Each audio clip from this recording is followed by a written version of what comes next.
This is Nicholas Bell with Ion Cinema, here to review A White Squall, which receives a Blu-ray release courtesy of Kino Lorber on December 17th.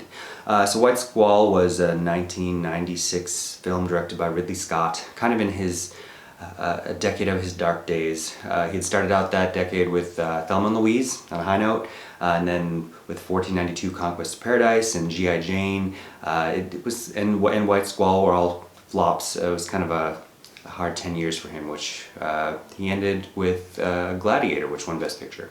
Anyhow, White Squall is a period piece written by Todd Robinson, set in 1961, and it's about the tragedy that struck the brigantine Albatross, which sank during the titular storm, which is a rarity on sea, and killed 6 boys. Jeff Bridges stars as Dr. Christopher Sheldon, who runs kind of this maritime school for troubled, privileged white youths, and gets them to bond and come of age kind of on the boat. It basically focuses on a quartet of boys that bond together, played by Scott Wolf, Jeremy Sisto, Eric, Michael Cole, and Ryan Phillippe, who are all actually quite too old to be playing 15-year-olds, especially Scott Wolf, who has some schmaltzy narration to kind of guide the film.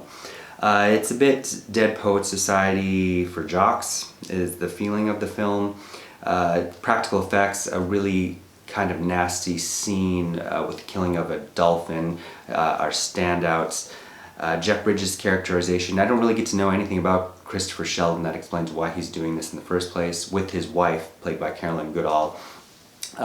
So it all just kind of seems to be a film reiterating heteronormative values for a certain type of person. Also, Balthazar Getty pops up as a person who gets STD while they're in Cuba. Because of the casting, the film takes on a homoerotic kind of slant, with all of these very photogenic young men shirtless throughout most of the film, as is kind of played up by Kino's Blu-ray release. Scott and Robinson kind of reflect what I would say is a fantasy world. They keep the homophobia on the outskirts, and it doesn't feel like a very realistic film. Saying that, the practical effects, it looks good. It was kind of received mixed reviews for the time, but I would say overall this film for me is a 2 out of 5 stars, and Kino Lorber's disc release, 3 out of 5. Hey, this is Eric from IonCinema.com. If you want to support us, subscribe below.